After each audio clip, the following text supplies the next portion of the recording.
7 p.m. and I will start reading the script. All right, so this is our script for remotely conducted open meetings. As a preliminary matter, this is Jillian Prendergast. I am the chair of the Finance Committee. Please permit me to confirm that all members and persons anticipated on the agenda are present and can hear me. Members, when I call your name, please respond in the affirmative. Nathan? Yes. Nathaniel? Yes. Linda? Yes. Nikhil? Yes. Okay. All right, so that's all our members. I believe that Katie is not joining us tonight, and maybe Peter will be coming shortly thereafter. So I will go on to the introduction. So good evening. This open meeting of the Finance Committee is being conducted via Zoom. Speakers on the agenda will be participating remotely, and the chair may allow for the public to provide comment. The committee would, let's see. Please note that while an option for remote attendance and our participation is being provided as a courtesy to the public, this meeting will not be suspended or terminated if technological problems interrupt the virtual broadcast to individual attendees unless required by law. Accordingly, please be aware that other folks may be able to see you, so please take care not to screen share your computer. Anything that you broadcast may be captured by the recording. This meeting is being recorded and will later be posted to the WABM YouTube channel for people that are not able to make the meeting tonight. All the meeting materials are on Board Docs for this meeting, unless I note otherwise. And we will now turn to the agenda. All right. Yeah, so I think our first topic before we jump in is just to say hello and welcome to our new member. I know we sort of said hello and welcome at the joint board meeting, but a warm welcome to the meeting, to the committee. Thank you very much. And thank you for getting sworn in. So everything is official. And there are voting privileges now, so it's exciting. So we are a full team now, which is great. All right. So I guess as one of the welcomes to the committee, so Katie's not on tonight. Katie is the vice chair, and Linda is our secretary, scribe. What do you have a preference for title? Doesn't matter. It doesn't matter. It doesn't matter to me. Clerk, secretary, scribe, write her down. Yeah. Official note taker, much appreciated. I very much appreciate those skills. So thank you for those. Awesome. And you've, I think, met the rest of the committee as well. So Nathan and Nathaniel are also on the committee. So, and if you have any questions about how FinCom works, I know a couple of members are new too, just feel free to reach out and interrupt at any time during the process. Sounds good. Okay. All right, so now I'm gonna officially turn to the first meeting topic, which is talking about the joint board meeting, which we had on July 30th. So that was the meeting that was between all of the various different town boards. And I think it went pretty well, but I can also open the floor up if there's any particular comments. We do have some nice notes that Linda took at the meeting that we'll also go over as well. But I think it was good to come together and talk as various boards so we're not siloed and we all sort of have an idea of the different things that are happening. The presentation by Doug and also the Capital Planning Committee, all of the committee was quite nice to give us an overview of all the major capital projects and also some of the things that I wasn't necessarily thinking about that were on my radar, like the stormwater and other considerations that are sort of in between. What do they I had call them? Like a in question, between sorry. enterprise funds and other funds. Yeah, please. So just I guess just logistically, so were the notes for that meeting, did we get emailed those? I think there was one that was like minutes. Is that the same thing as those notes? Yeah, so there should Okay. be, and I'm gonna bring them up right now actually too, as we're talking about them. So Okay, gotcha. So Linda nicely shared two different meeting notes. So I think one was from the 22nd, which is one of our normal meetings, and the 30th, which was the joint meeting. So, Okay, gotcha. so we had the presentation by the Capital Committee, and then we sort of had this nice open discussion where we were talking about setting priorities for the town, and things that are up and coming for that the different boards and committees see coming in the next several years. So yeah, and I think in the future, some of the planning and the spreadsheets that you're doing, Nathan, might help a lot of these discussions, I think. And a lot of the boards, and I wanted to let you know that they've expressed interest in sort of this spreadsheet, and they've requested different scenarios, which is sort of why I reached out to you in between meetings and said, you know, oh, some committees were interested in XYZ. So thanks for taking the time to look over that spreadsheet, and that's something we can jump into as one of our next topics too. But I will stop talking. And if any other members have any comments or things you'd like to talk about in terms of the meeting, please go ahead. Jill, have you heard about any plans for the next quad board meeting? I have not yet. So I haven't gotten any emails saying this is when we're going to schedule it. I think everyone right now is focusing on the special town meeting and making sure all the articles get submitted by, oh boy, when is it? I think they're due like the week of the last 3rd, week. like this week. I thought it was last week, August 6th. August That 6th was just for the ballot. the ballot. Okay, yeah. And then I think this week is the actual articles for like printing in the warrant.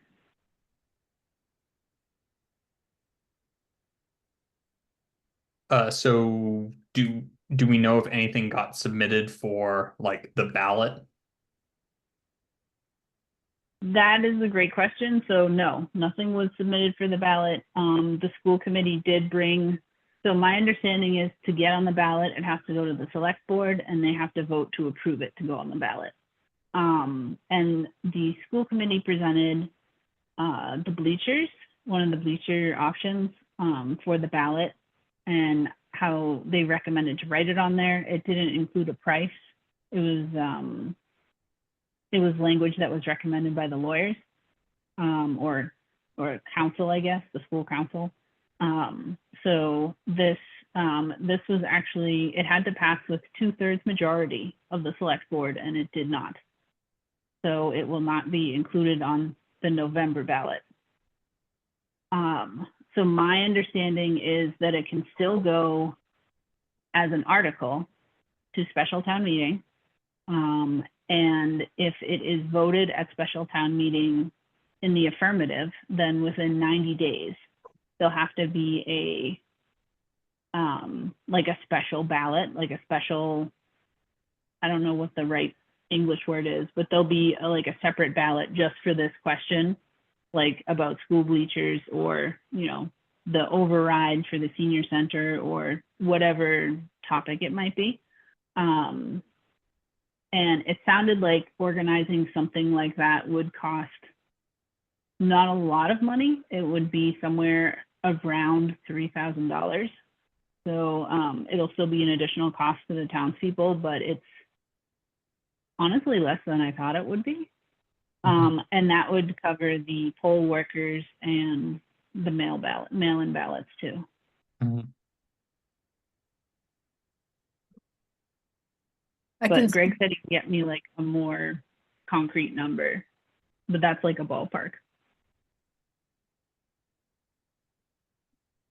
yeah, and sitting on the senior center committee as a liaison, they were hoping to get on the warrant and a ballot, but it's not going to happen. I mean, it was very clear from the quad board meeting and the select board that they weren't going to entertain an override. So they're going to have to defer.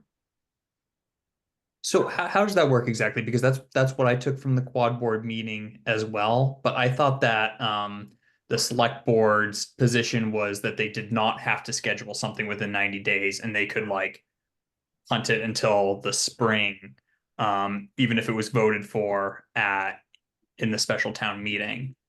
So shouldn't that also be the case for the senior center, that if there's an article and it's voted for in the affirmative, that they would have to schedule something, or are they not even entertaining an article?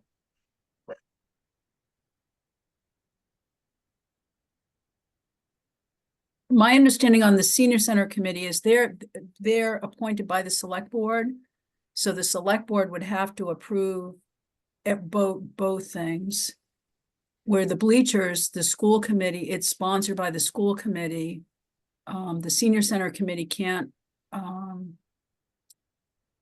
like sponsor an article because they're just working for the select board. So what was the result of do you know what the result of the RFI was? Sorry, is this getting too far? I'm trying to think, I don't know that we know. It was gonna come out on Friday. So I can give you what I know about it is that there was a delay. I believe that they delayed the RFI additional couple weeks, maybe until this week or next week, to allow for, they viewed a couple different places at Mill and Main and some other places.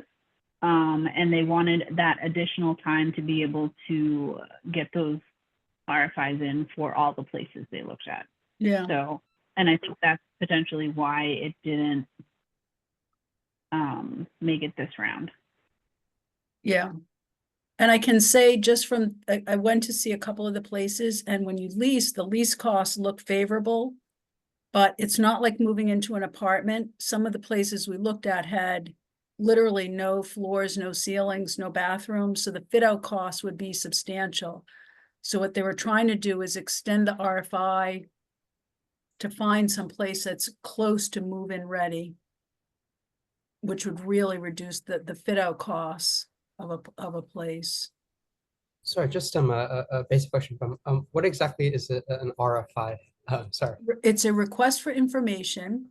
Okay. And what they wanted to do is the senior center committee wanted to, in drafting a warrant article, they needed some baseline measure to know how much money do we need if we wanted to lease a property.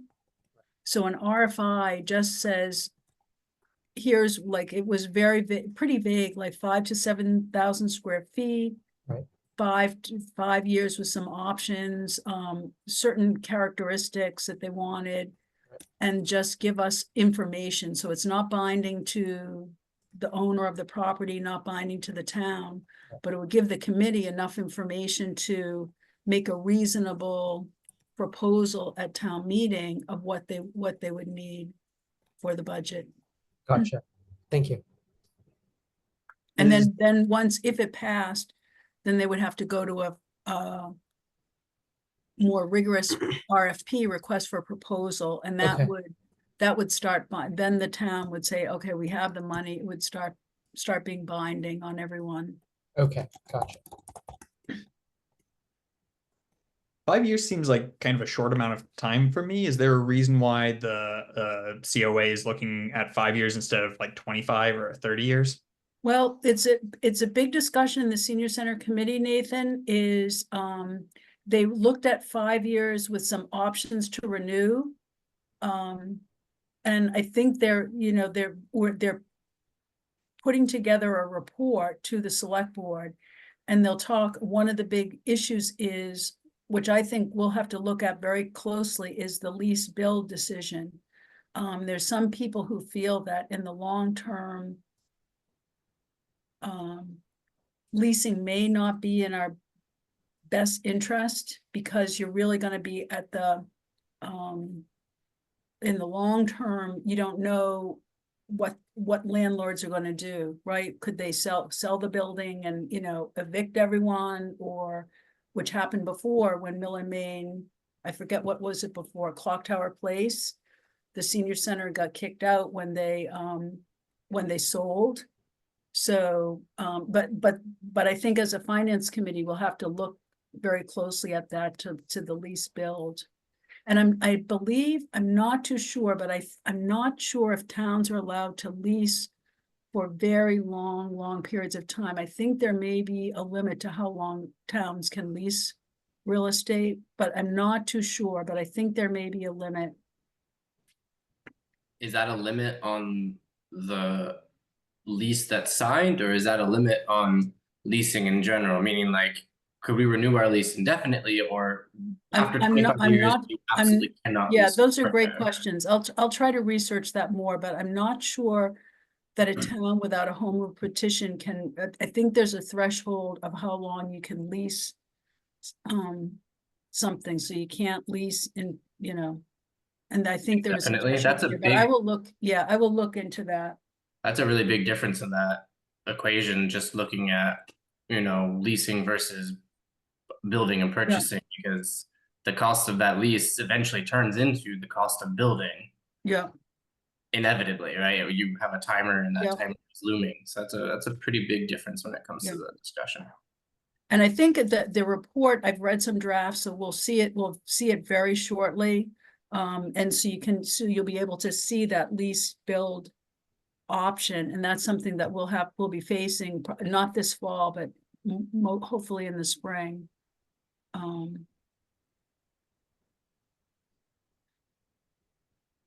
So it's not, but is it going to cause any problems that the votes will happen in this? We just had the RFI, even if it's extended, but Yeah. the vote's not going to happen until the spring. Yeah, it could cause some problems, because things, even the RFI, from the RFI to the RFP, if it had gone, we had thought October, release the RFP in January or so. Even in that brief time, things, what's the deal at the RFI doesn't bind anybody. Mhm. And, you don't know about the leasing market, could get more favorable for the town, less favorable. The space that you kind of looked at, thought was, kind of suitable in terms of parking, accessibility, move-in ready, might not be available. So, yeah, it's not ideal. But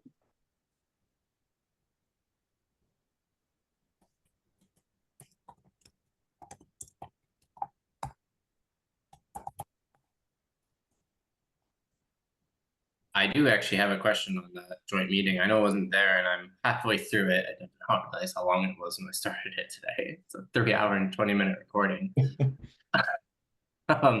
I'm getting caught up on a lot of the issues in general, but there's these two numbers that were thrown around in some email correspondence that I was reading earlier today as well, 100 million and 50 million.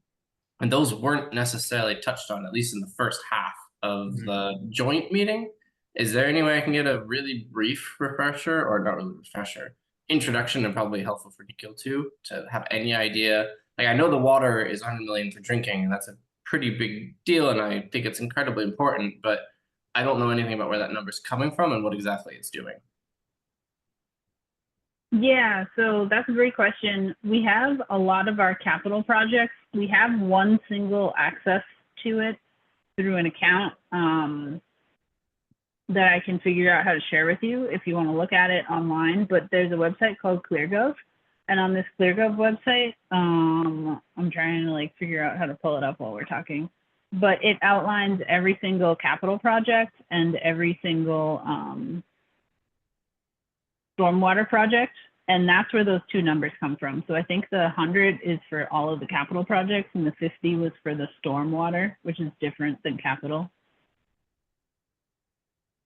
And that's almost like a wish list. Like they're all necessary things, but that 150 is like everything that every department told capital planning and like submitted to ClearGov is like possible things that they wanted to have like funded. How fleshed out are those? So like for, I guess maybe this will help me here. For me and my work, we'll have different departments submit this kind of stuff, but it's not flushed in the slightest. It's absolutely just wish lists with people who don't necessarily know how to pull a budget together, making up numbers of what they think. And then we have our own wish list, which is very fleshed out, but we only plan a year or two in advance because, you know, we're getting our funding from DOD and above, and there's a lot of rules behind it. So any idea where the level of these numbers are coming from are? Yeah, so that's a great question. So this is from last year. I actually don't have access to the 25 yet, but I did request it. So they break it out based on if it's a vehicle or equipment, or if the capital is a roadway, or if it's a building, or if it's other equipment. The water and sewer stuff is the enterprise fund stuff, but it's also captured here to give you an idea of how much that stuff Can you click one of those? potentially. Yeah, sure. Sorry, this is like getting very heavily into my personal realm very quickly, so grabbing my attention. Yeah, so all of them will have a description and tell you exactly where this is happening, and then it'll give you an idea of how much the construction and engineering costs are between them. At least that's how this works for this one. And then there's also other tabs here, which I honestly haven't explored too much. But if I look on something that's, say, like a piece of equipment instead, it'll have the person who's requesting it. So this is like a different department. And then it'll say like how long it should potentially last for, if it'll be, you know, sort of if it's new or if it'll be used, and if it's a replacement or if there's like a rental instead. And it gives you the idea of the potential costs. And so some of these are a little more filled out than others, depending on like where it is on this dashboard. And this is something I can get people access to. Yeah, I'd like access to that. It seems that a lot of this is a generally good idea, but some of it is probably very wild guesswork, so good to know. All right. Can somebody speak to the enterprise funds and that, like how does an enterprise fund work, and like why are the sewer and water projects bracketed off under that? You mean why are they in this capital planning spreadsheet? I mean, like literally, what is an enterprise fund? So, the enterprise funds, the water and sewer is enterprise funds. So you pay a water bill and a sewer bill, and that Right. bill should cover everything that has to do with water and sewer. Stormwater, storm drain is not in there because it's like a different thing. It's not water and sewer. It's like making sure the water runoffs in the street are proper or whatever, I guess. So it's not necessarily directly related to your ability for your house to get water and sewer. So it's not in that enterprise fund, but they are potentially talking about making it a separate enterprise fund. Gotcha. They're also talking about making the trash an enterprise fund, which might actually be an article at this special town meeting. So I'm getting ahead of myself. That's our next topic. Just sort of a follow-up question. Just like, I guess what like separates like an enterprise fund from like a normal fund, if there is such a thing. Sorry. Yeah, so there's sort of two general buckets we usually talk about in finance committee. There's the general fund. The general fund is like your budget that covers for everything that has to do with the town, like the schools, the the snow and ice removal. It covers a lot of things like that. The enterprise fund is in our town right now is just water and sewer. So anything that has Gotcha. to do with the water pipes or the sewer pipes should be fixed. The money should come out of that fund. Okay. And the town staff who support that should be paid from that fund. Does the fund sourcing come from two different streams then? So when we're looking at the general fund, Yeah. that's the, you know, property taxes, and then when we look at the enterprise fund, that's our water, sewer Yeah, taxes, etc. And then I guess in the future we might also have stormwater and trash taxes in theory. yeah.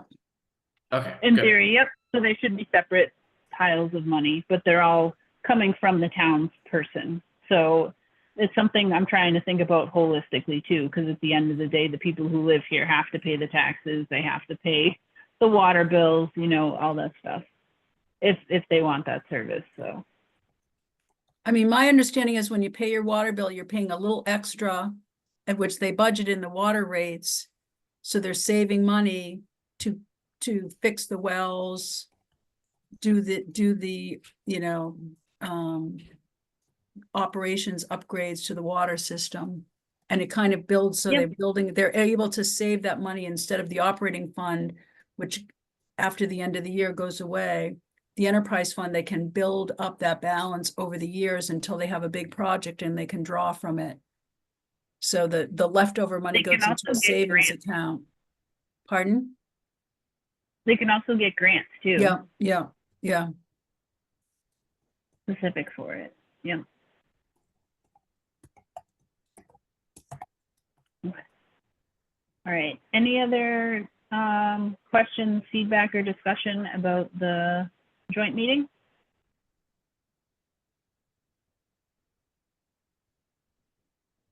All right. I'm not hearing any.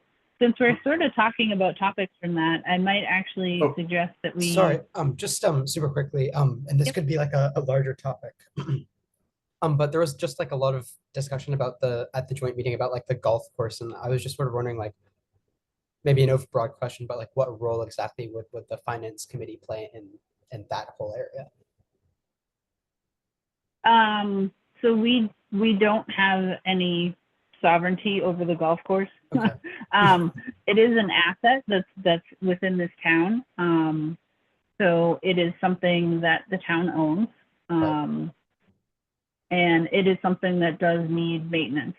Right. So this is, I think, why it came up as a topic, because there is a roof and other improvements that could potentially make it a more attractive place for functions. I think the seniors are potentially working out of there right now, and that Right. they're looking for potentially new places.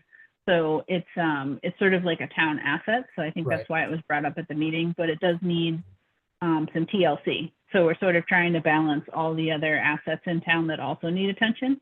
Right. And it was one thing that came up, you know, do we want to have a golf course? What purpose does the golf course serve, et cetera, et cetera. So Gotcha. it's not, I think the money that is generated from it is not offsetting all the costs right now. So the Right, town okay. is supplementing.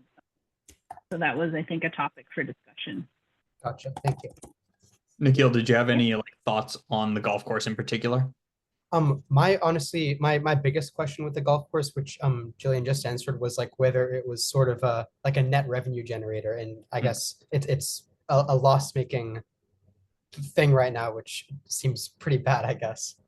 Yeah, well, except that I think what people were talking about too is two parts of the golf course, the land, which is in conservation, so it has a value that's not like golf fees and fixing the roof. Right. But, and I think that was part of why the town bought it, is to preserve the open land. And then you have the clubhouse. That's a little bit of that the town also seems to own. There was some discussion about where do we own the parking lot, the clubhouse, the land of the golf course. Right.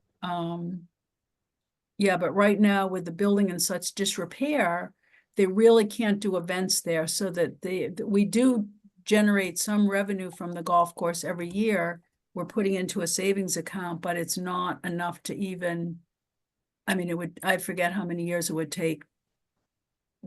The building would be falling down by the time we paid for the repairs, right? At that rate, Right. $50,000 a year. Gotcha. Yeah, my understanding is that any net goes back to the repair and maintenance of the building and the grounds. So it's not necessarily a revenue builder for the other accounts.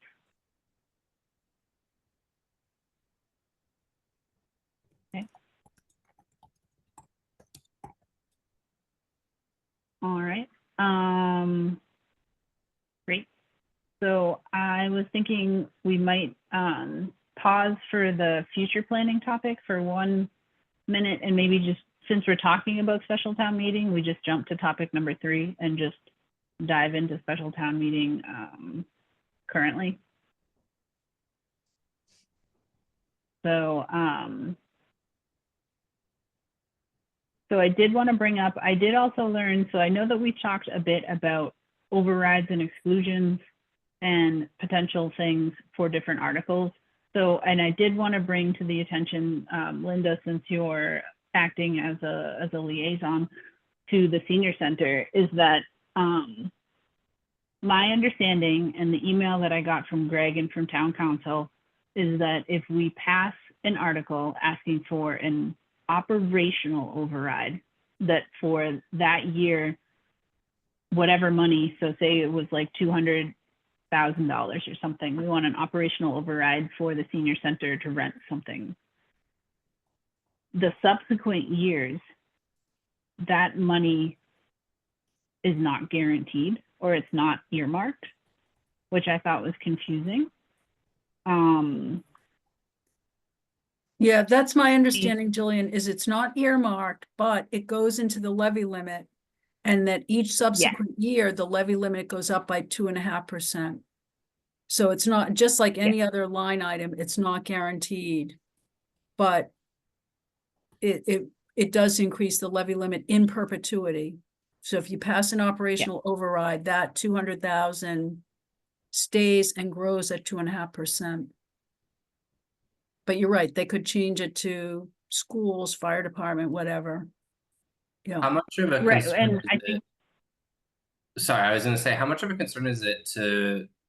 I mean, clearly the idea is to make sure it is earmarked, but the town would have a legal obligation to fill whatever term of lease was signed. So whether it's earmarked or not, once we get it the first time, at the very least, throughout to the end of that first lease term, it would be a safe assumption the town would be honoring it. It's just at the end of that lease is when you need to be, yes, we have an option to renew, but we no longer have the earmarked for that, and thus the town could say no. Yeah, that I'm not sure what correct? Nathaniel is with government leases. If you have you didn't fund it, I'm not sure if there's a way out, but we'd have to look at that in a government lease. If you have like a non-appropriation escape clause. But and I think it's important to note too, that after the 5 years, it's not like that comes out of our the taxes. It'll just be there forever. Yep. Yep. Can you do a negative? Yes, you can do an underride. Yep. So you could always, in theory, You just could do an vote underride. the other way once it's done and undo it, quote unquote. Not that governments necessarily love giving back money once they have it, but in theory. I have never heard taxes go down, but that's a lovely theory.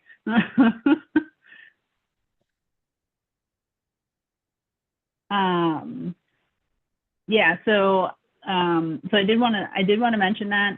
So I currently only have one article draft from the CPC, which I can bring up in a moment, but my understanding of the potential articles that might be coming, which I don't have other drafts for, are amending the general fund FY25 budget. So that'll reflect the state budget revenue adjustments.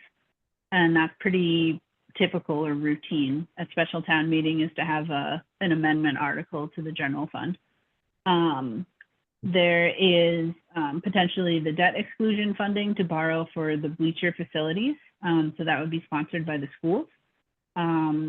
Like I said, that'll currently not be on the November ballot. So debt exclusions always have to be at special town meeting. I think they pass by a 2/3 secret majority, and then they also have a ballot question that will have to also pass. So that could potentially be, if it is passed at special town meeting, would have to be after. So I've invited the schools to come next time. So I know Natasha is our liaison and she's also here tonight. So thanks for coming, Natasha. But I know that we'll talk more about that next time too. So I think they're doing the article at the school board this week or next week. So, and once that's voted on, we'll have more information. Sorry, my audio video just decided to, it's like really slow loading. Can you hear me okay? Yeah, that's why I turned mine off too. So Yeah, I can hear I you good just- though. Okay. Yeah, thank you. I just wanted to, I know we've had some back and forth. The school committee is going to be meeting Thursday. And so we'll have some draft article language to put forth. The one thing that to add is, I don't know if helpful, but last week, is this a good time just to give a quick update, or I don't know, I'm sorry. Yeah, that'd be great. We're talking about the special town meeting articles, so Yeah, much and you were, appreciated. yeah, no, also the CPC. So the CPC, we went to their meeting last week and they agreed that they had previously voted that they were not going to do a bond for anything. So that eliminated CPC funds towards the bleacher project. But they are poised to vote at their next meeting, possibly, on what kind of award they will have for the project. The challenge is, I guess, some members were not comfortable with the balance in the different reserve funds that they have to vote on an amount to add. So they talked about anything from like 150 to maybe 300,000. So there's quite a large possibility of what that funding option would be. The other issue is because it's kind of getting close in the deadline for articles, they wouldn't have that number. They wouldn't be able to vote before the articles are due to special town meeting. They would be voting at annual town meeting. So it would be possible that they would approve the project and have a funding source, but it would still need an allocation at annual town meeting. But it would be helpful, which Mary and I conveyed to them, to at least get some understanding of support, because then we can, communicate, for the public, the overall project costs, because whatever they provide, we would be bonding. We would not be needing to bond for that full amount. So if we are at 750, I'm sorry, 750 seats for the bleacher project, and it's 3.3, so it would just kind of bring it down further from there, ideally. Okay, and they're talking about potentially. They're not talking about bonding through CPC. This would be more of like a one-time allocation type thing. Yes, their typical process would, just Okay. awarding a fund. They have the updated information for what they were looking at, just like the bleacher. So they would be like towards the bleacher, I think, is instead of looking at the overall project, because they would want to make sure it's, CPC eligible expenses. So I think they were looking at the estimates for the bleachers themselves to base their award off of. So I think I'll be going to their next, they meet the first and third Wednesday of every month. So I'll go to their next meeting. I think Kevin was on vacation, and so they just weren't able to really get a good handle on the closing year balances and if that was really what they could allocate further. Okay. I had just sort of a maybe a relatively trivial question. Just from the information about the school bleachers that you had sent out by email earlier, there was like a total cost that was given in May for both the 750 and the 950, and then there was also a total cost given in August for the 950. So I was just wondering, like, was there a total cost given in August for like the 750, or did it just like remain this the same, or, So the 750 would, if you look at just the difference, they have a couple of different lines for additional design costs that happen Right. between May. So, we'll get like I think it brought down because every time we go back to ask we get charged more for design. So that's where between our technically they fulfill their contract. They've been working kind of like more of an ad hoc anytime we go back to have them, recalculate. Right. CPC asked us, looking at 350 seats, and I think it was clear that the school has no appetite of going below 750, but I think Right. 750 is where folks are the most comfortable with. So I would look at the number in May with the 750, and I imagine, and this hasn't been worked out yet exactly, Okay. that it would include those additional design costs that fell over. Okay, gotcha. Yeah, Thank you. because everything else was pretty much the same. The only thing that might change in the future is escalation costs of the project. So, Okay, gotcha. the estimates are assuming that funding would be secured in the fall. If funding gets delayed again to go back to spring, then the cost, will go, which is the same thing that happened for when we were looking at the spring last year, because we went through this last year, and the select board, because our town election happens before annual town meeting in the spring. The select board wanted to have the town meeting before, so that you can kind of inform the public and people would have more information before they're going to the ballot. So now, if we're kind of waiting back to the spring again, it kind of reverts back to that backwards process a bit, unless we call another election. And what Jillian was mentioning earlier, my understanding is along those same lines, where the select board, after the vote at town meeting, if it passes by a 2/3, then the select board has another opportunity there to 90 days to call a special town meeting and to put forward a ballot. So I think the school will be hoping that maybe with a little bit more information and discussion at town meeting, that could present as an opportunity Okay, as well. gotcha. Thank you very much. Welcome.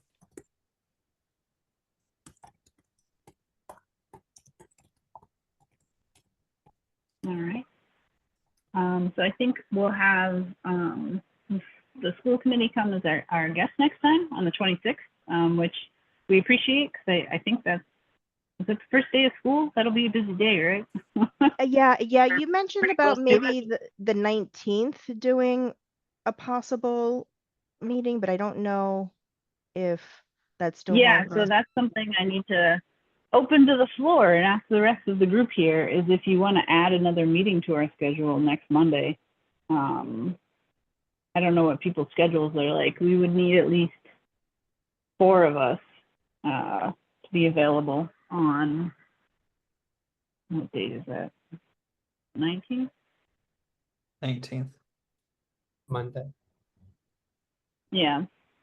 So if we want to try to have an ad hoc meeting there. Would that be at 7 p.m. As well? Yes.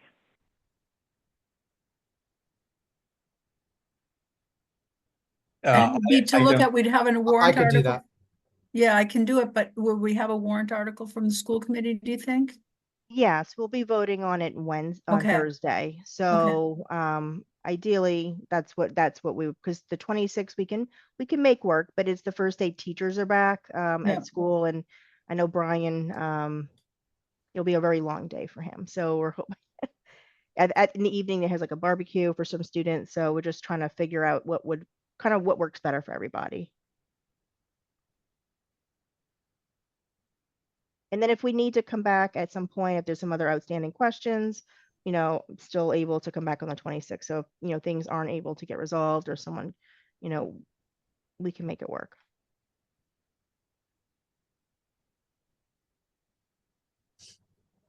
Okay.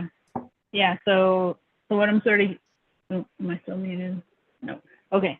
So what I'm hearing is that a meeting on the 19th is possible for the Finance Committee. Okay. So we could potentially make that a short meeting focused on this topic, the special town meeting topic, and the schools in particular. So is that okay, Natasha? I can send that out to be posted later this week. That would be great. Okay, so that's preferred over the 26th. Sounds good. Yes, and I will, I can send, I mean, a draft article that hasn't been voted before Thursday, just so you can kind of see something, so everyone, but it won't be voted on until Thursday. So whatever is easy. I don't want to overcomplicate the situation, but if it helps to have a little bit more, an extra day of what context might be there, might be missing some, like the sponsor comments might be updated or something later, but just the language of the article probably won't change much. Yeah, I personally think as one member that could be helpful for me, just to be able to review it ahead of time. Sure. And I'll make it clear, and you could like plaster the big draft letters over it if you want, or I could make the watermark. Will do. That's awesome. Thank you. Okay. I'll get something over then on tomorrow, and then more of a final one on Friday after, because we'll meet on Thursday night. So it'll be a Friday for the. Awesome. Thanks for your Okay. flexibility. Yeah, no worries. I mean, whatever. Thank you for your flexibility for adding for next week. I appreciate it. But Yeah, Julian, what's the deadline for our comments for the October town meeting? Because we may not have to could we push it back the other way? our comments are due on September 4th. Oh, ouch. Okay, never mind. Yeah, so we are technically, I think it's September 3rd.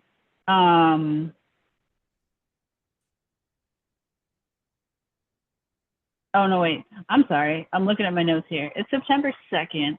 So Okay, I asked so Greg if we could either have an way, yeah. extension, maybe like the Yeah, either 10th, way. but it's, Yeah, yeah, we it's gonna can't be push it rough. It's we gonna can't be push it like, the other way. So Natasha they'd have a little more time to finish it. Yeah, okay. I think what may happen just in the past, so we'll have a version that the school committee votes on, and in the past, they've authorized me to amend, because it's in between now and later on, there might be changes, more information, people want a different explanation of different things, and so that's where that sponsor comment, so usually the school committee would authorize me to amend it, based on feedback. But we would want to make sure we get it voted on, because the select board, they vote on the warrant. When does, Jillian, do you have that? I do. They vote on September 3rd, which is why I was like, oh wait, I think our Yeah. stuff is due sooner. So Yeah, which means so that they need to get to them like that Yeah. Friday before, exactly. yeah, so and I mean, we can do what we've done in the past, and if we would have to, on the floor of special town meeting, we would have to, I don't know if we'd have to read our full recommendation, but we would say at least a yes or no, and provide a printout at the meeting.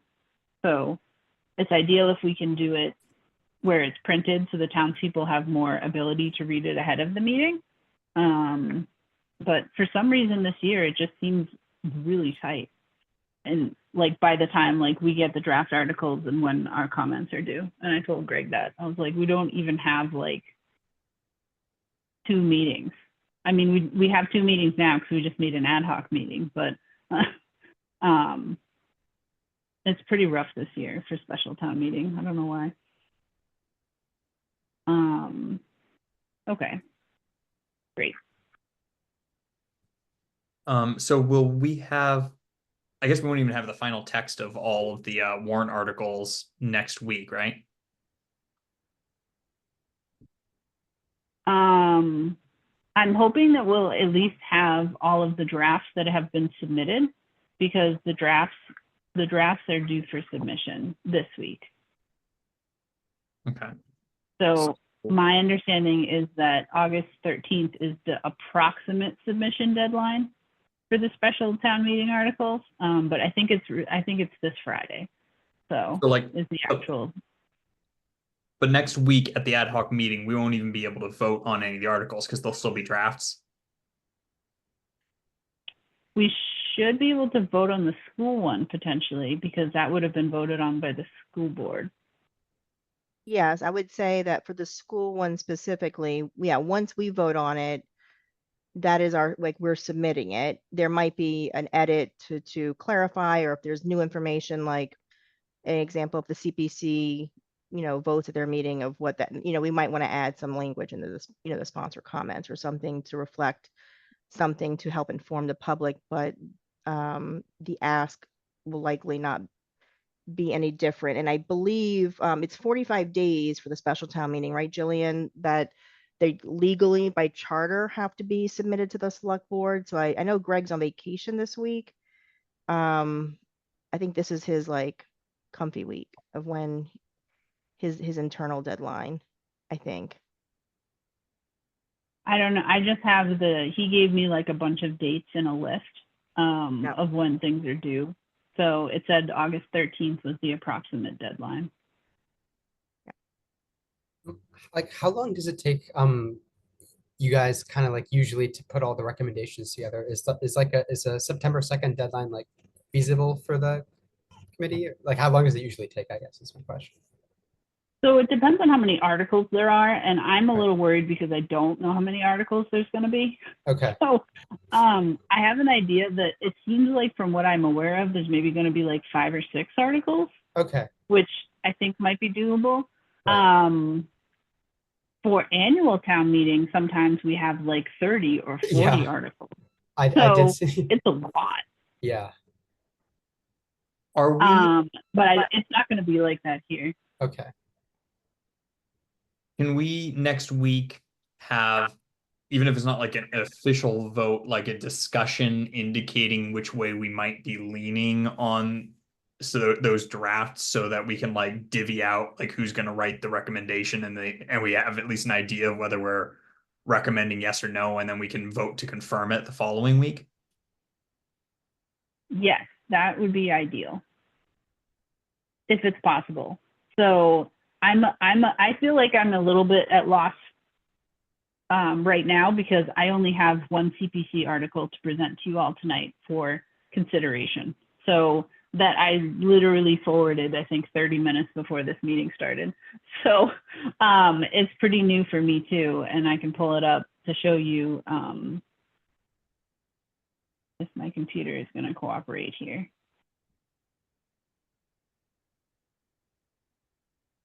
So my understanding is this is the final article. Let's see, share.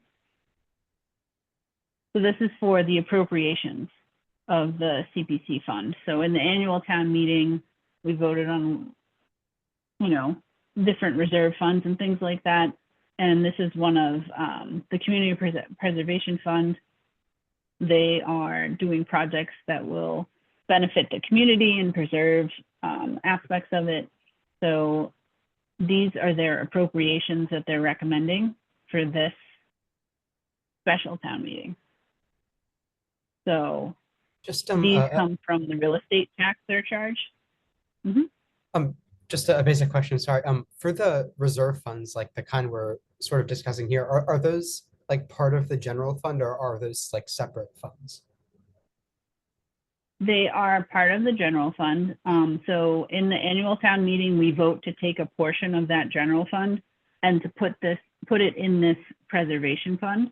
Okay. So gotcha. For some parts of it, there's different pieces to this puzzle. So this in particular is coming from a real estate surcharge. Okay. So like this is money that can't be used for other purposes. Okay. I have a very basic level question here. So our purview, I suppose, is to look at this and then let the town know what our committee believes the town should or shouldn't do. Is it our job to determine if, like, using the $20,000 for the preservation of this water trout, is that our job to determine if that's even a appropriate use of their funds, or do we just trust that they can do this? So our main purpose is we have to make, as you know, we have to vote and make recommendations on every single article that comes forward to give the taxpayers information and to be able to make informed decisions. So we're supposed to be that independent, quote unquote, watchdog. It's not necessarily our job to tell other committees how they should be appropriating their funds. We can certainly make comments if you think that there are other historic or open space or other community things. So I think the CPC is unique in that it will allocate these funds based on the applications that it gets. Right, So I guess out I of all the wasn't, applications, I don't think my question was clear then. I'm not concerned about how they're using that 20,000 in the sense of I think there's something better. If they said I want to put this 20,000 towards the installation of a fire hydrant, I'd be fairly confident in saying that that 20,000 can't be used for the installation of a fire hydrant. It should come from a different source. Is it our job to Right. determine that, or do we trust that the money being presented here in these kinds of articles are being used appropriately? Does that make sense now? If we notice something glaring like that, I think we Right. can certainly comment on, Yeah. like, I mean, I don't, Yeah, I remember one Yeah. example, we had like funding from our reserve account and it was supposed to be for emergency things. And this was like, you kind of knew this was coming and I think we did approve it, but it was like, you really knew that it's not an emergency. You knew this was coming.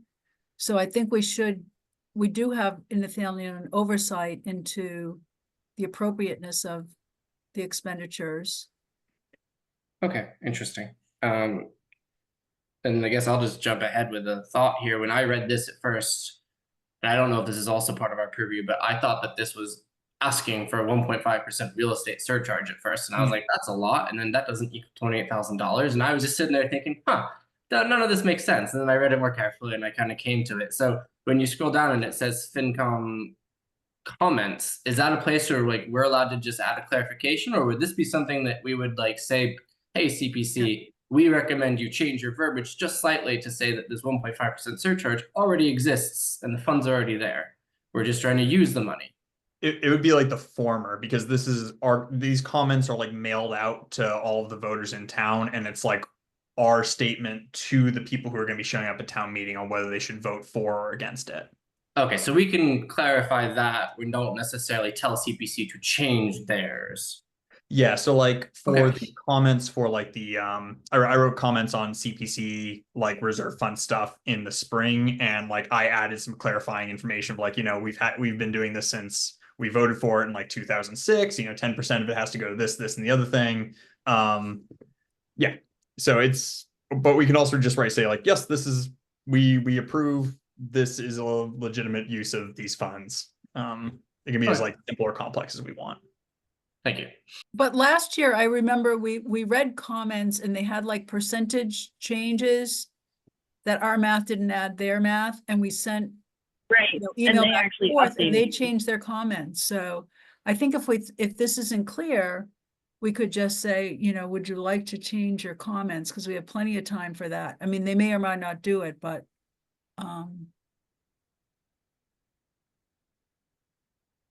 Yeah, I mean, I can send to the chair and just say, you know, we might recommend you say that in this first sentence that this comes from like an existing real estate surcharge, Yeah. and this is only for part of that money or something.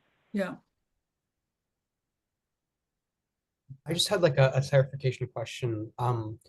When it says partial state match, I'm assuming that means like money that the state government is giving to the town. Just like, do we know like what proportion of like the total that would be, or no? Not from the Partial text. state.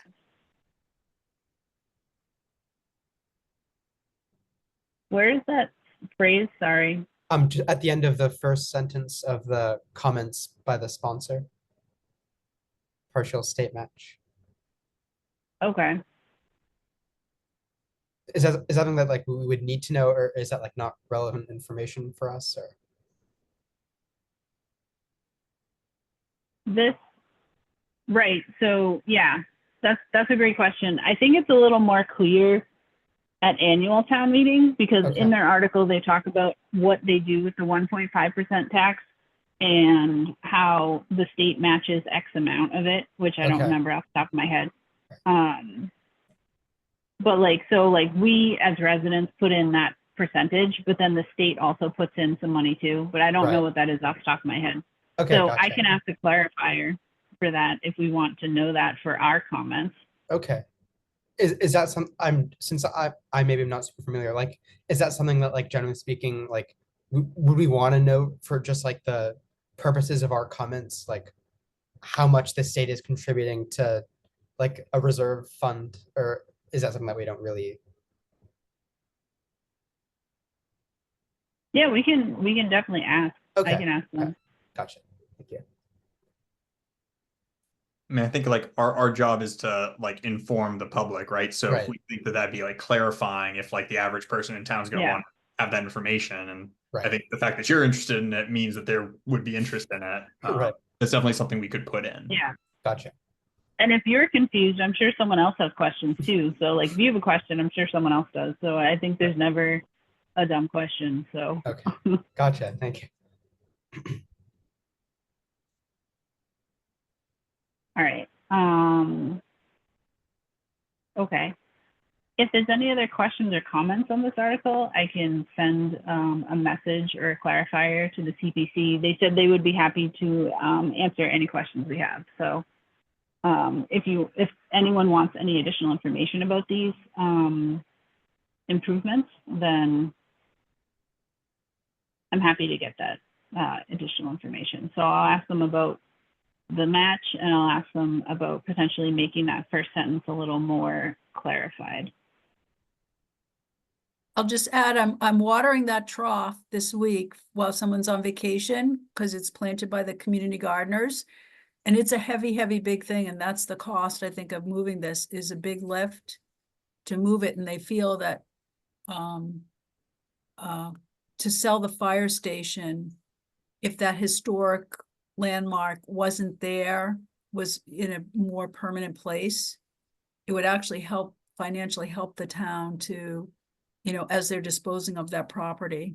So, but anyway, Yeah. it's got some pretty flowers in it now. I've been watering it for this week and next, so. Nice. And it's, I mean, you can't even move the thing. The thing is so big and so heavy. And there's about, I think there's 4 or 5 around town of these big watering troughs. I don't know the whole history of it, but there's. Yeah, back when it was like, you know, horse cart like going through the center of town. There was like one at the beginning of the way and one at the other end. I think the other one's like down by like the bike path, by the mill. Yeah. And I guess there's 2 others. I'm not sure where they are.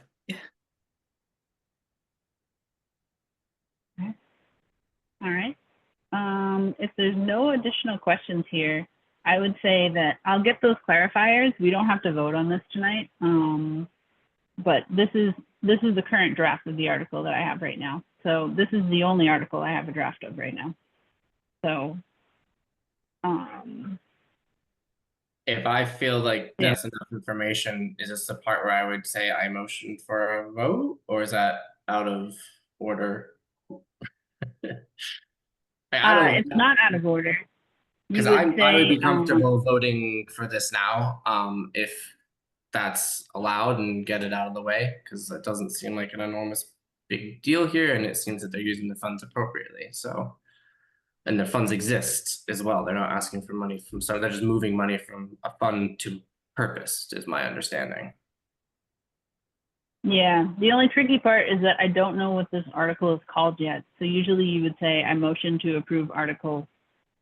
I don't know what number it is. Okay, that's fine. We can put it off. I was just curious how that procedurally works, but that's good information for me. I guess I have a question. Because I'm looking at the town meeting from May, and at that time, I believe they had $45,000 in the historic preservation reserve, which I think they spent on the alumni field house study. Maybe they moved more into that reserve fund, and I'm just like missing it from their budgeted reserve. But like I wasn't aware they had that money like in the historic preservation reserve fund. I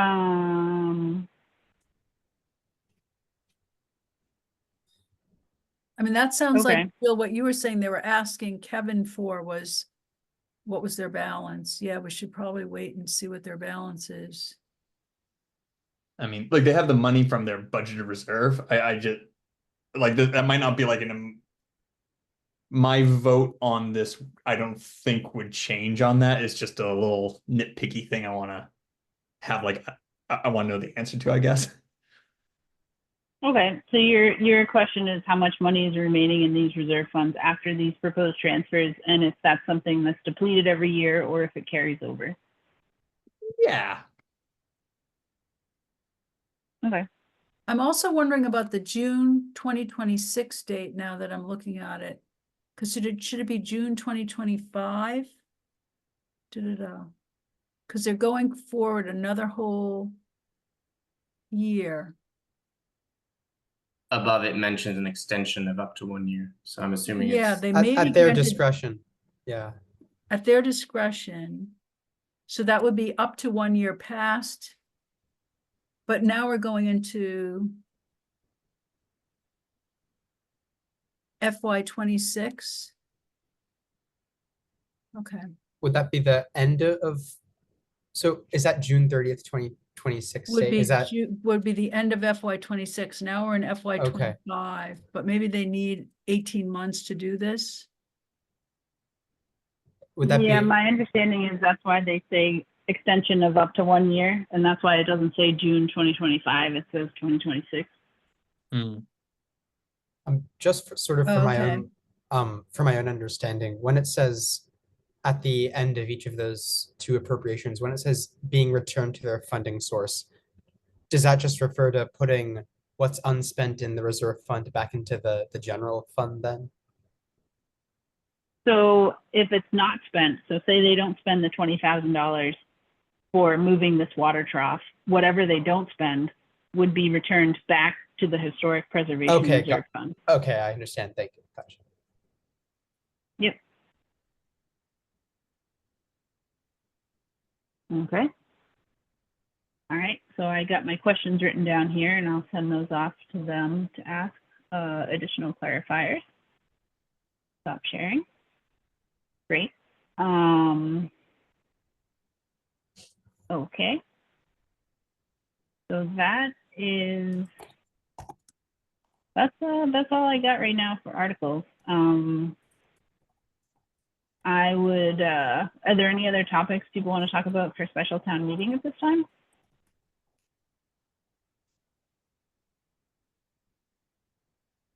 All right.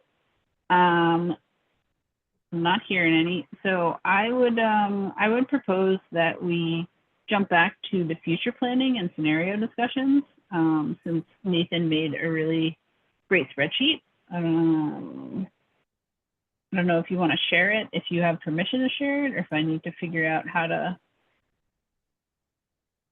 give you permission.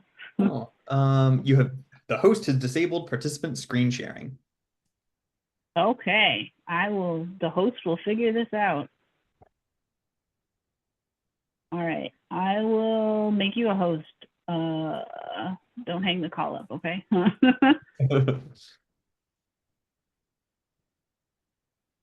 Okay, so here's the can everybody see that pretty well? I am embiggening my screen because I am old.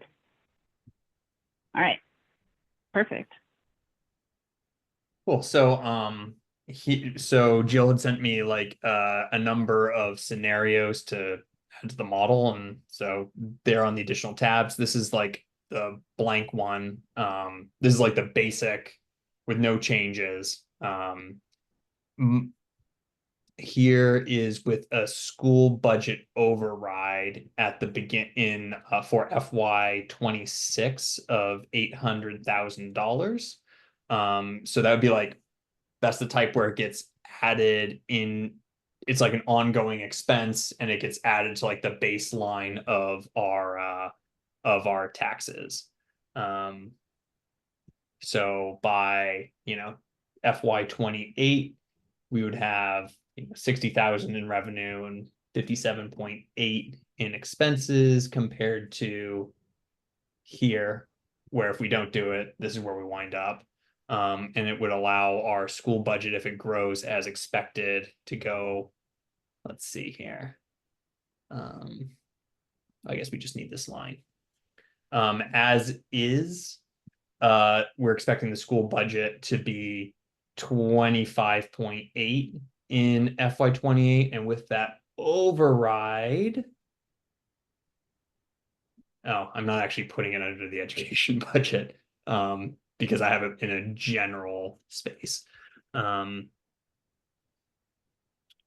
putting it to general government. Well, I guess it would stay the same. It would be 26.6 million. I don't know. It would make sense to. Does that work for this future plan? Should I like the flexibility of putting new debts under like general government expenses. But the problem is if it's so that I can, because then we can just plug in whatever we want here, and it gets added incorrectly. But one drawback is it doesn't, if we know that there's like certain increases coming up for like the school, it doesn't get like folded into that. Yeah, it's just an open thought as I'm like working on the spreadsheet. I feel like anything specific enough like that, you just change it specifically for that one instance. Yeah, I think that makes sense. Because in theory, those shouldn't be, unless it's the, if that's how it always then it should be flipped, where it ties in appropriately the first time, and then anything that's not, we specifically pull out. Yeah. But whichever way is more common is the one that you should just have it run by default, and then the other one you just manually input, I guess, which might be more complicated, 5-10 years down the road when someone else is looking at this, but Yeah. hopefully instructions get attached along the way. Cool. All right. But one thing about that is if we're not building anything and then we have that, added to the baseline of the revenue, it's kind of just like playing with numbers, but I like seeing that it gets us below 10% of our budget is budgeted towards debt service by FY28. It's just kind of like a magic number that's stuck in my head now. The next scenario was what would happen if we did the 750 seat bleacher project, and it had a debt issuance of 3.3 million in FY26. I believe it was 15-year terms is what CPC was talking about at the quad board meeting at 3.5% interest. So that would look like this, compared to the baseline.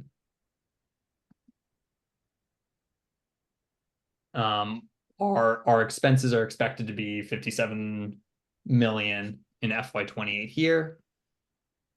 Here's like 57. It adds about $300,000 a year for debt servicing. And it would push us from about like 10.5% of the budget going to debt servicing to 11%. A senior center lease starting in FY27 is the next model. And Jill, you mentioned 300,000. I'm not sure if that's really what we're looking for, but that's what I plugged in here. Yeah, just Random random numbers. I mean, it's gonna be, yeah, anywhere's around 150, but then there's gonna be other operational costs. You gotta pay electric, so that's good. That's not out of the ballpark, Nathan. Yeah.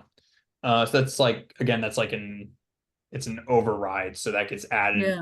to the base tax revenue as well. And then this one is for a DPW garage. So if we don't do anything else, and I'm putting this as far out on this model as I had, because I don't think we're planning on doing this in the next like couple years. So assuming we start it in FY28, and it's a $24 million project. I had 3.5% interest for 30 years, because I think that's what CPC mentioned at the quad board. That would be, let's see here.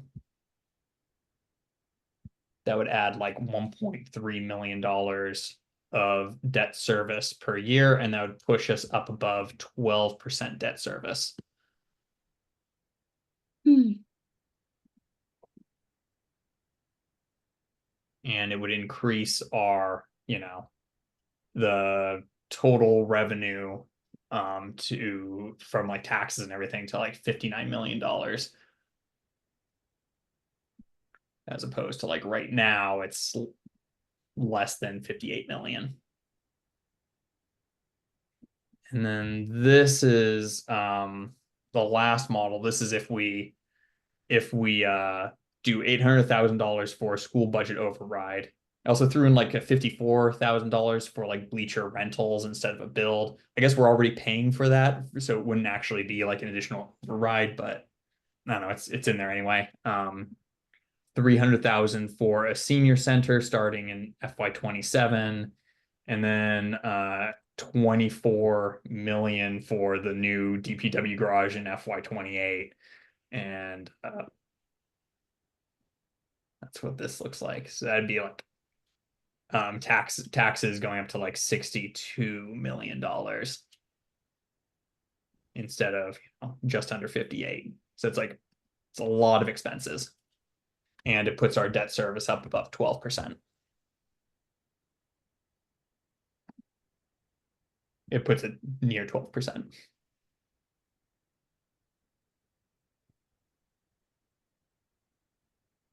So Nathan, sometimes it's saying 11.5, but then like right now it says 11.5. And how did you get to the 12%? I was about to ask a similar question. That one has 11.85. Right, More right. Something's not, significantly more costs being added in it. And then the DPW garage alone is at oh, I see, because we're Yeah. adding more, we're adding, our denominator is getting bigger. Oh, That's it's going why. to the top. The Got it. Never mind. denominator is getting bigger, yep, because we're Yeah, overriding so operational. overrides make the debt service go down a little bit. Yeah, right. Exactly the same speed there, Linda, you and I. Yeah. I just had like a clarification question, I guess. Is there like a particular percentage quantity of like the debt service that's like a hard limit? Or is 10% more like is that like a target, or is that more like a limit? Sorry if that's a silly question. No, I think that's a really good question. And I was trying to figure that out from the what was that document that got circulated last year, Jill, on like our town's like credit, like the Moody's like credit rating? Yes, it was the credit rating or the bond scores. So Yeah, did that I had a lot of trouble parsing that document. Do you have it handy? Sorry, you broke up. Are you asking if I have it handy? Yeah. Yeah. While We'll see you- how good my search Yeah. function is. While you look for that, do we know what other towns' debt service is? Yeah, through MMA, we can, or Division of Local Services, they'll look at debt service in other towns. Does So look anyone at know the any state. numbers? I mean, I'd just be curious to see that. I mean, I know that Nathan's been using this 10% number, but it is a great question from Nikhil to know, is that like, I mean, my own personal debt service number is a little bit higher than 10%. So, do we run the town like, you run your own personal budget? Is it, et cetera? Those kinds of thoughts would be interesting to see if, other towns are at 40, 50, 60%. Maybe 10% is not, such a hard limit or such a hard concept to try to be at. But that doesn't necessarily need to be answered right now. I was just curious. So the factors that could lead to a downgrade of our like credit rating is a significant increase in leverage to around 350% of revenue or above, or a decline in available reserves to around 10% of revenue or below. And I don't. Does anyone know what that means offhand? Like, it would take me a minute to like try to parse that. I've heard the term leverage before in school. I think it's like well, maybe I shouldn't try and answer that, but it's like debt that you already have, you're kind of like borrowing from something vaguely like that. But I see if I can.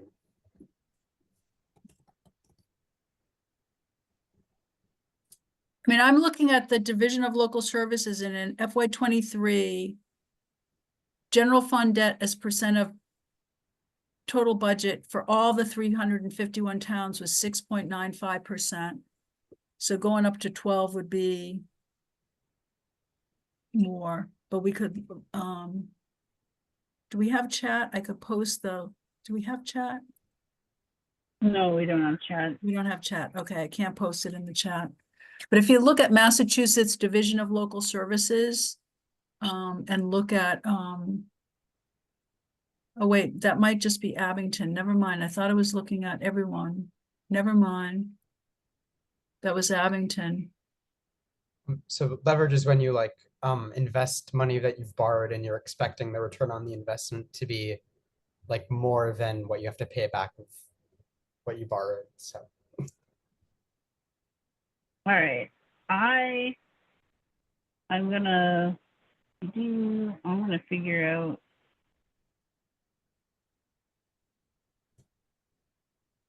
Give me back that host. Host tools. Can I reclaim? Ah, there it is. Ah. I got it. So I didn't find that document. So this is, I do have a document that was prepared by the select board, by Jeff. Jeff took a bunch of towns that are, so he went to the DLS website, I think, and did kind of what Linda's doing and made a spreadsheet out of it. And he figured out what our neighbors, what Maynard, our peers, and our state average for debt service per capita. So this is a little different. This isn't percentages. And Maynard is here in this mustard yellow color. So So we're higher, yeah. We're Yeah. higher already. So this is Yeah. due to the Green Meadow, which hasn't really fully hit the tax books yet. This is something that Jeff made. So for a budget subcommittee meeting back in February. So this is something of his make, going on that DLS website and sort of making what he understood would be peers to Maynard. And this is something that has been posted on board docs, but I can also send that if this is of interest. Trying to see, yeah, so that was the main. So it's looking at the different funds. So the general fund, and this is looking like without.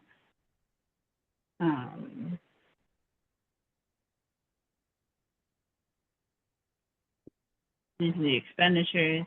So, and he's sort of just trying to compare in general what's going on, but I think there was some complications potentially with the school systems that were chosen as peers. There was other ways we could look at that too, but right now we're just looking to understand debt service, which should be debt service.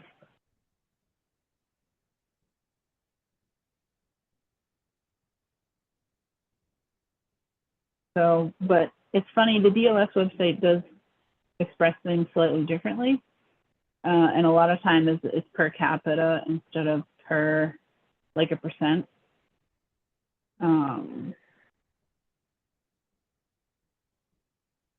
What's a what are some similar towns? Like I'm just like poking around on the DLS website, and you know, Concord has This is a list. Yeah, this similar town, the peer ones that he made, this was some kind of list that he made up. I think he talked to someone at DLS. So he was weighing them based on population, their budget, all these factors in this little box here.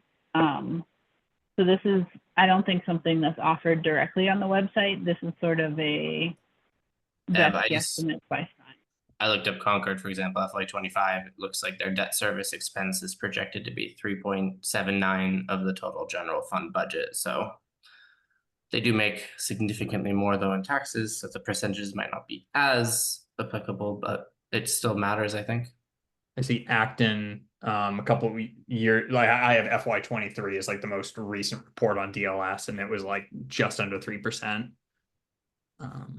Yeah, I just Googled it and it brought me to the Concord website itself. So if you Google for Acton, you probably get the FY25 or 24 data or whatever town you put in.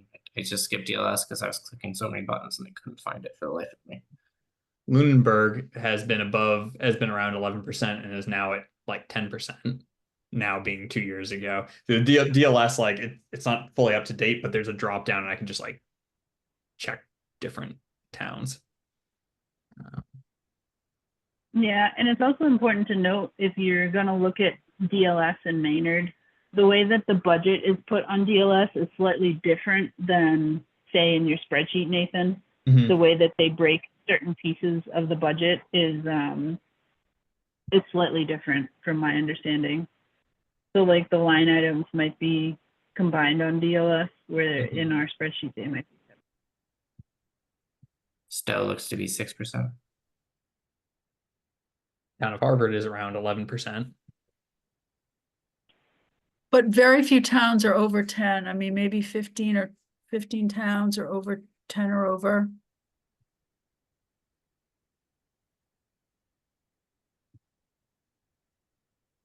Yeah, and I mean, I think we wanted to keep close to that number to keep a positive or a good bond rating, because the higher your bond rating is, the more expense you'll be if you have to bond something like bleachers or whatever we're going to bond in the future. Oh, I got something here. So I have If you want to share your screen, I can make you host again. Sure. Okay.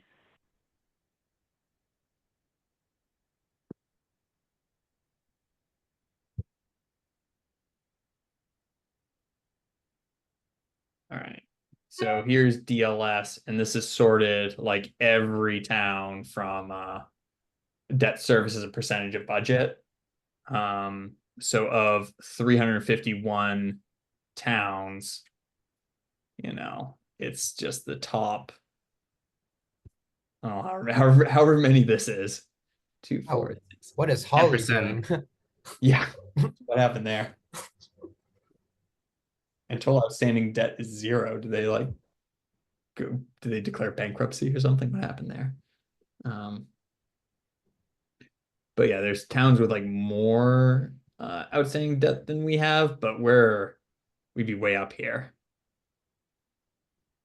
Good to know. I'm also reading from our own town financial policy document. And it says that the town will attempt to maintain a long-term debt schedule such that at least 50% of its outstanding principal will be paid within 10 years. So that might be another metric, because if we've already have Green Meadow, and if we add bleachers and DPW garage. And the Green Meadow is long, so I don't think we'll have 50% of our outstanding principal within 10 years. Isn't Green Meadow 30 years? Yes. Yeah, so that's already, we're gonna, I mean, this is just our policy.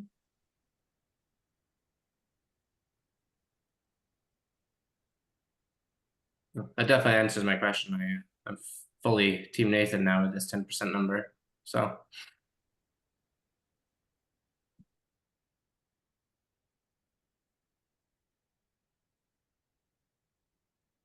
Awesome. Great discussion. I love to hear it. And I really appreciate you taking the time to put some numbers on there so we can play around with them. Thanks for that, Nathan. Yeah, and I would love, I mean, I guess I'm waiting on Peter, I think, but I'd love to get the more specific numbers for FY25 as soon as those are available, so I can start updating this. Bring us into the present. And Nathan, were you able to add Green Meadow in? I know. I did. So here's some limitations. This is only out like 4 years. So like principal interest when stuff is falling out of principal. Oh, thanks, Jill. So I have debt service here. Should that be principal?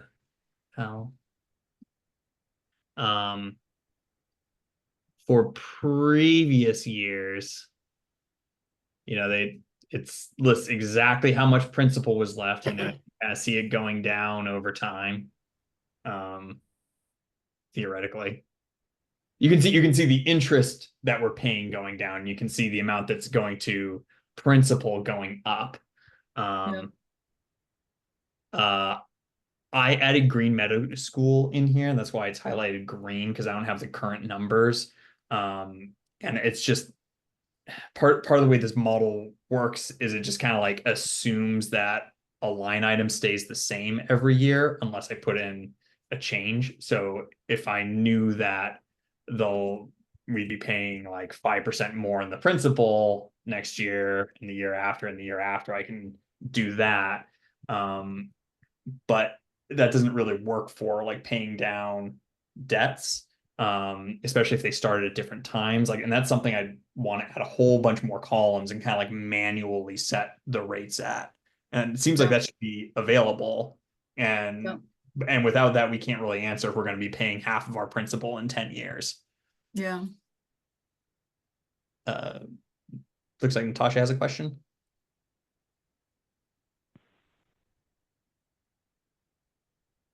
I think you're still muted if you're trying to. Oh, there yep, you are. sorry. Yeah, so I don't know how this fits into anything else, Jill, but I know we're getting reimbursements continually from the MSBA, from the grant, and I wasn't sure how those were going to be, if they're going to be allocated or into a stabilization account, or if those are funds that are different, because it looks like, I think this is part of that extra, that difference that happened in December, that the pricing changed.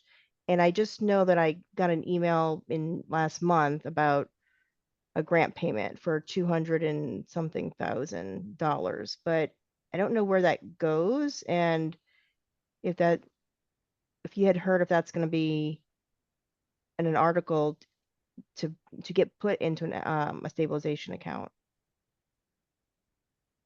Yeah, I think that's a good question. I was trying to get numbers for the spreadsheet just based on what, like in the spreadsheet, we don't capture the other grants and stuff that the school gets. We just sort of capture what comes out of the general fund and what gets put to the school. So I was just trying to capture here, and I don't know, like Nathan said, if it's going to be the final number, but that number that he highlighted nicely in green is my understanding of like an estimate of what the school will cost every year.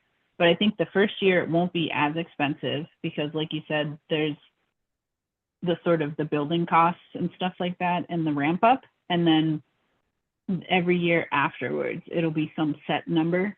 And that was the estimate that I had gotten. So I don't know if there's like a better one that's updated, but I don't think, I personally, as one member of the committee, I don't envision we would track the reimbursement. We would just be interested in the costs that would come out of the general fund. Like, Okay. I know it's a certain percentage all the time, right? Well, that's what I'm not really clear about. And I'll ask Mary just to confirm. So the payment that July 29th was $286,000. And it says the payment for a grant payment totaling, relating to the Green Meadow project. And it just goes to an account. I just wasn't sure if there's an account that's just like going to continue to get these reimbursements. That's kind of like a holding account that is just needing to be allocated.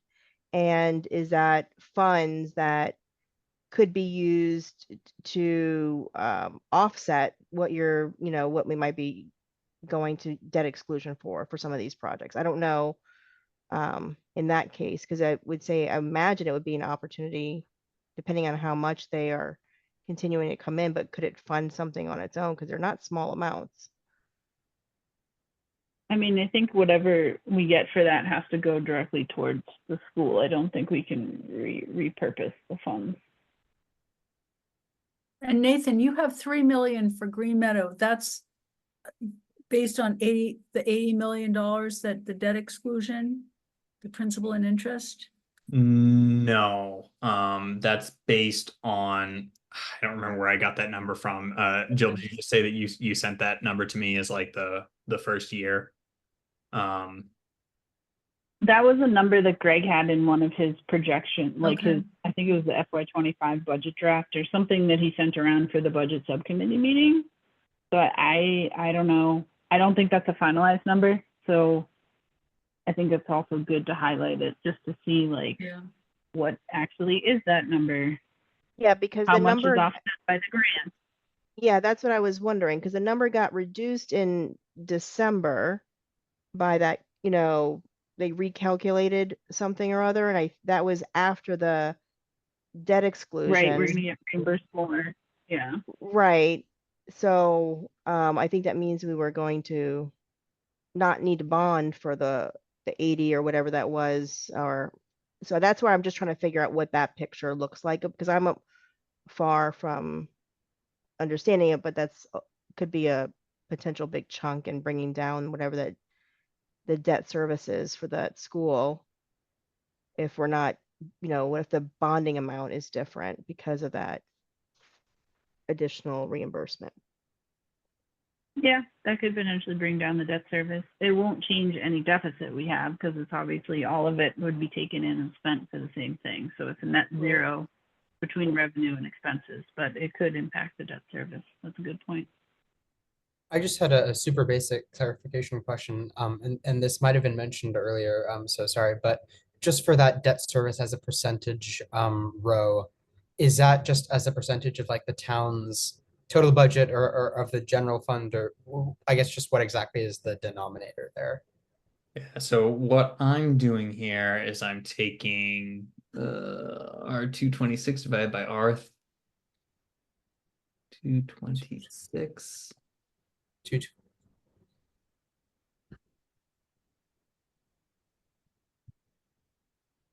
So I'm 5. taking the total of the debt service. So that's all the principal and all the interest plus whatever I'm modeling here, divided by the expenditures, total expenses. Okay, gotcha. which includes debt service, which is correct. Okay, yes, all right, thank you.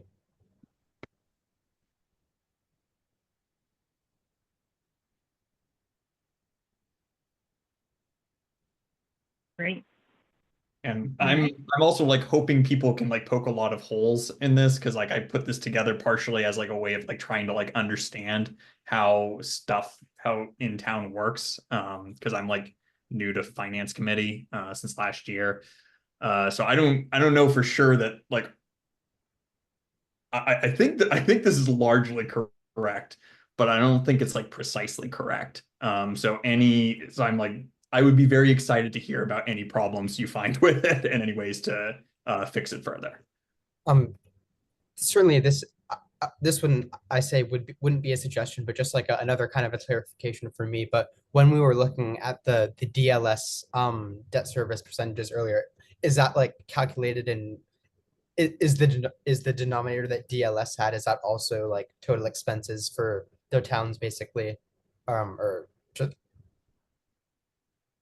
So I noticed that okay, so I have here in previous years, so theoretically this is correct. Theoretically, this is 100% correct. For expenditures in FY23. I calculated our debt service to be 7.8%, and I'm looking at the DLS page from Maynard in a separate window. What they have is for 2023, they had 7.15, but they had 7.8 in FY22, where I had it up at like 8.4, and I don't see any year where it was 8.4 according to DLS. So take that I mean, for what it is. I mean, I think that could certainly be like, you know, you guys are still like you're both still like calculating it the same way, but they might like come up with a different number for total expenses. But those, I don't know, those numbers seem close enough to me that it could probably be calculated the same way. So I don't know.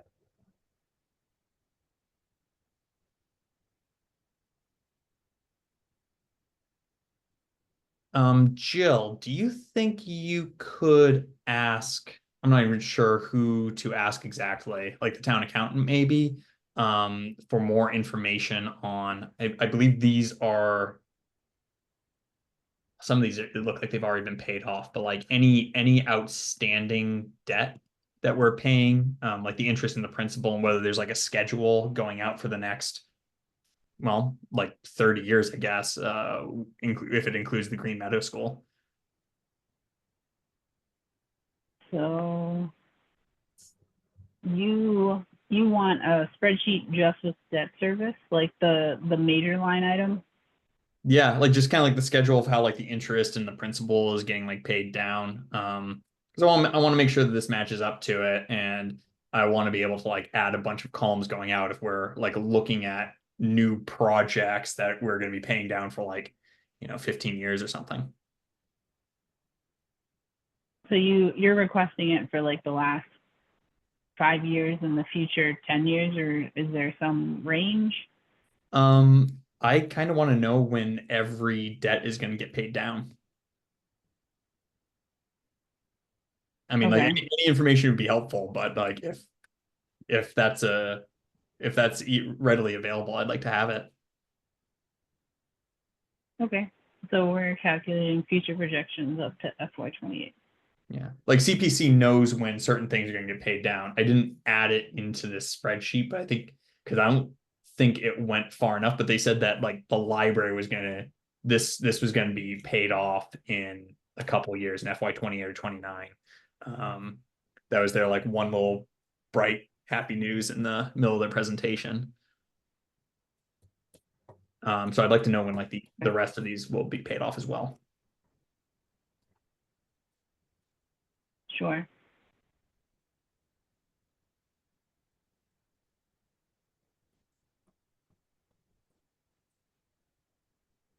All right. Do we have any other future planning topics we would like to talk about tonight regarding this spreadsheet or otherwise?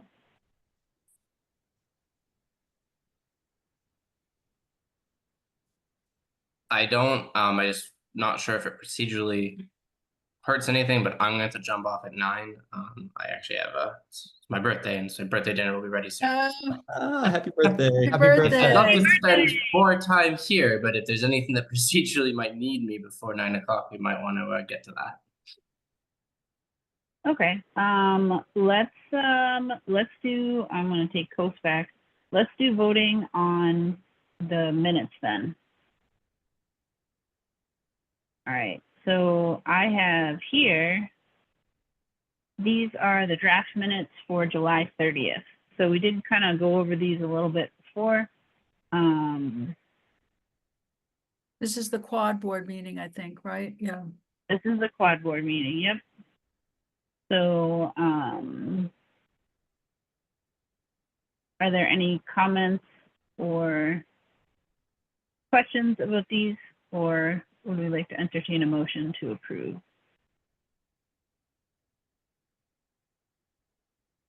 I move to approve these minutes. All right, so Nathan moves to approve the minutes of July 30th as written. I will second. Is there any further questions or discussions?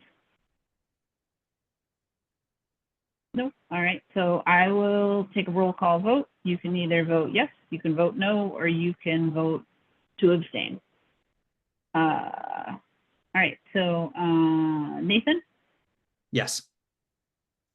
Nathaniel, Abstain. Linda, Yes. Mikhail? Yes. I am also a yes, so that's 4 yeses and 1 abstain. I'm going to open the other minutes here. So that was the minutes of the 30th. So I'll open the minutes of the 22nd. So the minutes of the 30th have been approved. Share. All right, so these were the minutes of the 22nd. This was where we did the end of the year budget updates, and we did the reserved, the budget transfers.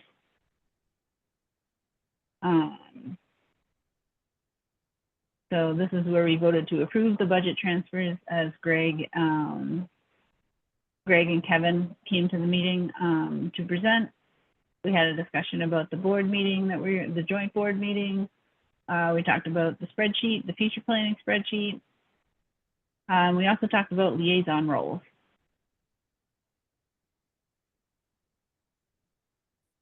I move to approve the July 22nd meeting minutes as shown. I second. All right, we got a first, we got a second. Do we have any other discussions, comments? Nope. All right. So I will stop sharing. So I will take a roll call vote now. Linda, Yes. Nathan, Yes.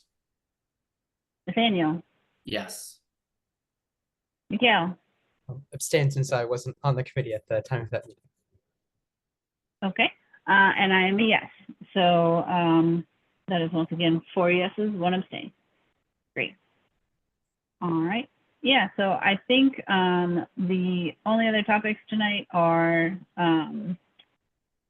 talking about updates from chairs and other members, and also our next meeting, future planning. So our next meeting will be on the 19th, and I will send out the Zoom planner with that once I get that back from Greg, and I'll post that hopefully tomorrow.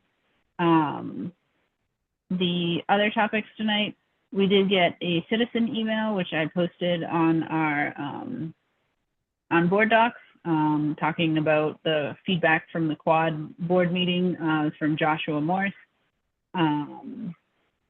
talking about his feelings about the meeting and some recommendations. So that's posted on board docs, and I believe I also circulated it. I also shared with you all planning updates. We got a planning director email. It was an update about regional housing services. And we also got quite a few memos about the water capacity and housing production updates from DPW. So that is something I wanted to draw attention to, because there's been I think at least two developments that the town has had to say, I'm sorry, we can't develop them because we don't have water to supply to these proposed projects. So that's something to keep in mind as we're doing some future planning, that we may have challenges getting additional revenue into the town through growth, because we're having less opportunities for growth, I think, until we kind of address some of these infrastructure challenges. So I just wanted to put that on everyone's radar. We don't have to solve that problem tonight, but Does anyone have a quick answer Yep. to the idea if we have any timeline for projected water improvements? Any idea of any, concept plans or anything in the work, or is that just far out right now? It was like 2029 Um, or like 2031 from that report, right? Where they could implement all of like the recycling that they were gonna do. And I Yeah, thought, we're well, trying my to- we takeaway have too to- was the diversion from the Quabbin Water Basin is the most Mhm. probable. Okay. Yeah, and I know in the past we've had White's Pond as well, but the challenge is getting the water from the pond to our pipes. So,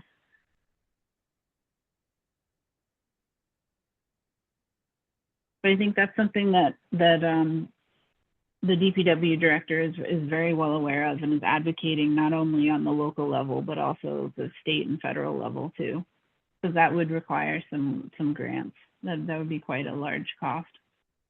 Something that wouldn't be supported just by enterprise funds. Okay, I have other questions on this, but in the interest of my time, at the very least, I'll address them another time. Okay, yeah, and in future meetings, so like after we get all our recommendations in for the STN, I also like to invite the heads of the different departments, especially if we're having questions or there are, challenges that are coming up with certain things. And we have invited him in the past, so I think there's quite a few things we could talk to him about. So that's something we can maybe do in like September or later in the year. But those, let's see if I had any other updates here. Those are my main updates. We also did get, Kate Hogan did secure and confirmed that Maynard will receive $50,000 for the senior programming and operational costs in the FY25 budget. So that was signed into law by the governor and the state legislature. So did want to let you know about that. We did also have an offer from a different Hogan. They offered to design from the school. Is it Mary? Shoot, I'm embarrassed. I didn't write down her Morrow. first name. Morrow. Morrow. Hogan. Yeah. Yes, thank you.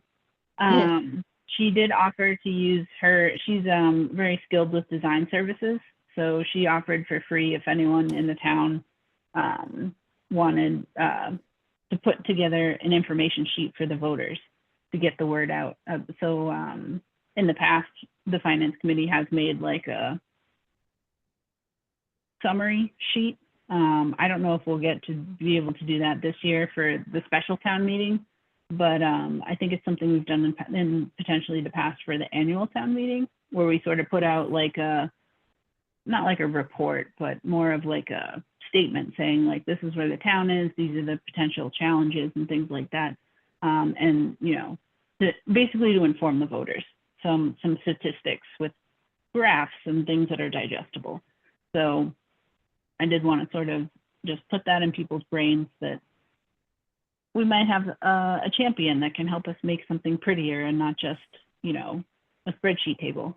Because I don't have a lot of skills, but sounds like she does. Jill, would you be, or anybody, does anybody have like a copy of one of those from previous years that we've sent out? I'd kind of like to take a look at it so and then like, talk about it at a future meeting, because that sounds like something that'd be really beneficial to revive.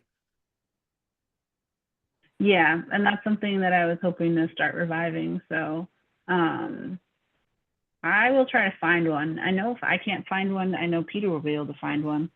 So one of us will be able to find one. I'll put that on my list too.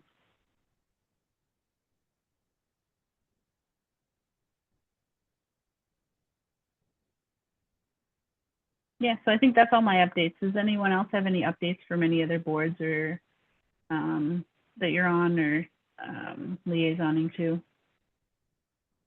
Just speaking of the liaison stuff, I know that you had sent out like a spreadsheet about all of the like liaison roles, and I think like it was the Economic Development Committee that was marked as none.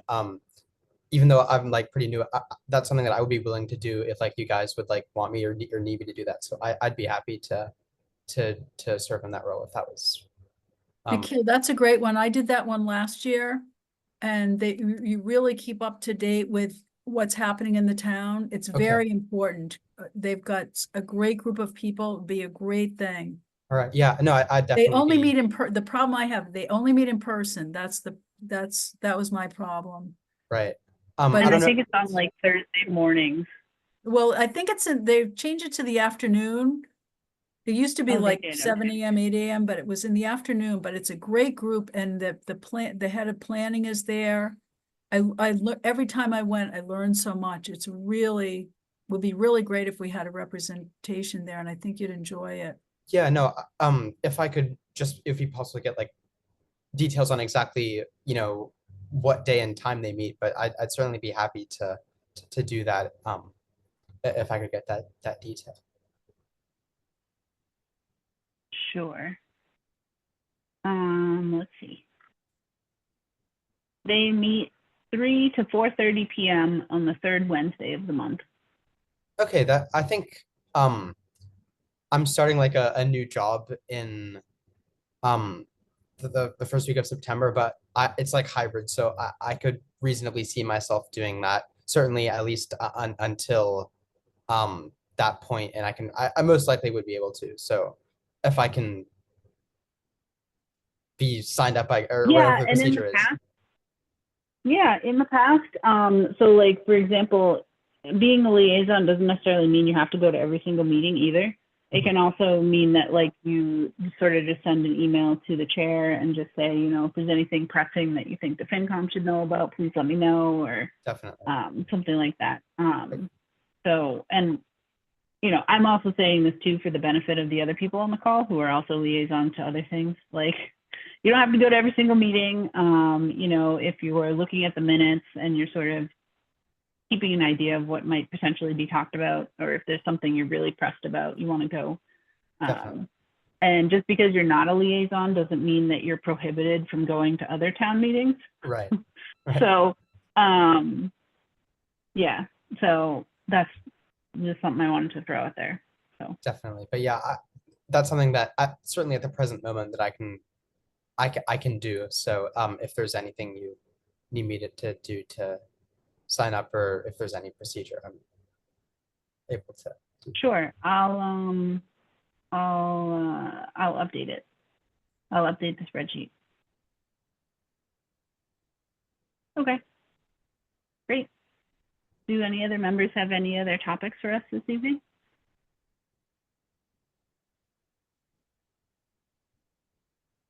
All right, I am not hearing any. We voted on all the minutes and we checked all the boxes. Linda, will you be sending the minutes to the clerk, or is that something? I will, Okay. yep. And will you send the recording, or I could send the recording, but I don't know how to get the link to it. Nope, I'll take care of that. Okay, all right, thank you. Thank you. All right, sounds great. All right, would we like to make a motion to adjourn at 8:59 p.m.? I'll make the motion to adjourn. Awesome. We have a second? I'll second. All right, we got a first, we got a second. No further discussion. I'll take roll call vote. Okay, Linda? Yes. Nathan? Yes. Nathaniel? Yep. Nikhil? Yes. I am also a yes. Thank you everyone for coming tonight, and I'll send around the agenda for next Monday. Thank you. See y'all You soon. too. Bye.